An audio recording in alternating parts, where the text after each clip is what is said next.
Assalamualaikum warahmatullahi wabarakatuh.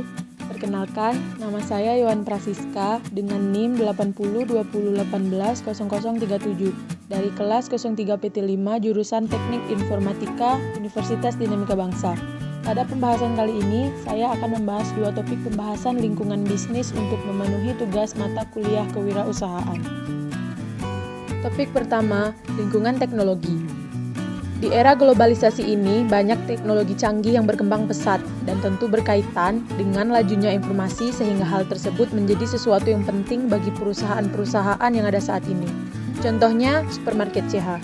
Perusahaan ini bergerak dalam bidang penjualan berbagai barang yang dibutuhkan masyarakat. Sama halnya dengan kebanyakan perusahaan sejenis, Supermarket CH menggunakan konsep swalayan yang artinya melayani diri sendiri dan melakukan penjualan barang dalam satuan kecil, artinya tidak dijual grosiran. Adapun permasalahan penjualan dan pembelian pada sistem informasi di Supermarket CH adalah pegawai pada bagian gudang yang kesulitan menghitung atau mendata pemasukan dan pengeluaran barang yang terjadi setiap hari. Juga pencatatan laporan yang memakan waktu yang lama dan kurangnya informasi tersebut membuat tidak diketahuinya kekurangan barang di etalase. Untuk mengatasi permasalahan tersebut adalah dengan mengembangkan sistem informasi berbasis desktop maupun web yang diharapkan bisa membantu pengolahan data barang dan juga informasi secara cepat dan akurat. Setelah proses penganalisisan, dapat dilakukan perancangan dengan pemodelan ERP, Enterprise Resource Planning. Sistem yang diimplementasikan dengan ERP Cult, karena ERP ini membutuhkan biaya, waktu, dan tenaga yang lebih sedikit dibanding yang lain. Setelah diuji coba, dapat disimpulkan bahwa dengan adanya komputerisasi sistem pembelian dan penjualan sangat membantu dalam pengolahan data dan informasi yang dibutuhkan dengan cepat. Kedua, lingkungan ekonomi pertanian. Pertanian adalah proses menghasilkan bahan pangan, ternak, serta produk-produk agroindustri dengan cara memanfaatkan sumber daya tumbuhan dan hewan.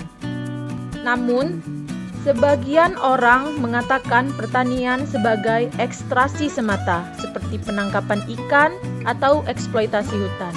Pertanian memiliki ciri penting, yaitu selalu melibatkan barang dalam volume besar dan juga proses produksi memiliki risiko yang relatif tinggi. Pertanian melibatkan makhluk hidup dalam satu atau beberapa tahapnya dan memerlukan ruang untuk melakukan kegiatan itu serta jangka waktu tertentu dalam proses produksi. Pertanian merupakan basis ekonomi rakyat di pedesaan, menguasai hajat hidup sebagian besar penduduk, menyerap lebih separuh total tenaga kerja. Sektor pertanian merupakan himpunan pembangunan ekonomi di Indonesia karena mayoritas masyarakatnya bekerja pada sektor ini. Selain itu, sektor pertanian juga memegang peranan penting untuk menghasilkan pangan dan sumber input bagi pertumbuhan industri dan sektor modern lainnya. Alasan mengapa pertanian itu penting, pertama, merupakan penyedia angkatan kerja besar sektor lain. Kedua, merupakan sumber modal untuk pertumbuhan ekonomi sektor modern. Yang ketiga, produk pertanian yang diekspor merupakan sumber devisa sehingga dapat digunakan untuk impor barang modal non-pertanian. Yang keempat, sektor pertanian merupakan pasar output bagi sektor non-pertanian. Adapun masalah di bidang ini adalah 1. Alih fungsi lahan.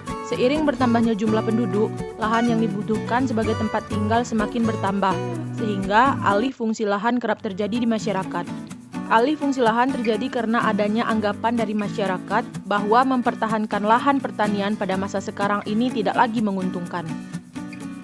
Solusi yang dapat dilakukan adalah merubah mindset masyarakat mengenai pentingnya mempertahankan lahan pertanian untuk masa yang akan datang, dan serta adanya jaminan dari pemerintah, terutama kestabilan harga komoditas pertanian sehingga pemilik lahan lebih terjamin. 2. Pemasaran dan penetapan harga dasar. Pemasaran produk sering menjadi kendala dalam pertanian Indonesia karena hasil produk, khususnya dari petani lokal yang belum mampu dipasarkan dengan baik. Hal tersebut dapat menghambat hasil produksi, serta penetapan harga dasar sesuai kebijakan pemerintah. Penetapan harga dasar ini sangat penting demi kesejahteraan petani sehingga petani tidak mendapatkan kerugian dan tetap dapat bertahan menjalankan kegiatan pertaniannya. Solusinya adalah penetapan kebijakan pasar dari pemerintah, dan menjamin diciptakannya beberapa strategi tepat dalam memasarkan produk sehingga dapat dipasarkan secara optimal.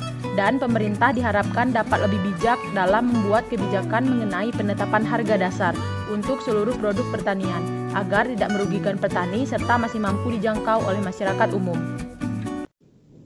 Sekian penjelasan dari saya.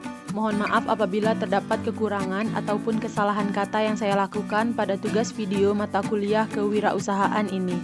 Wassalamualaikum warahmatullahi wabarakatuh.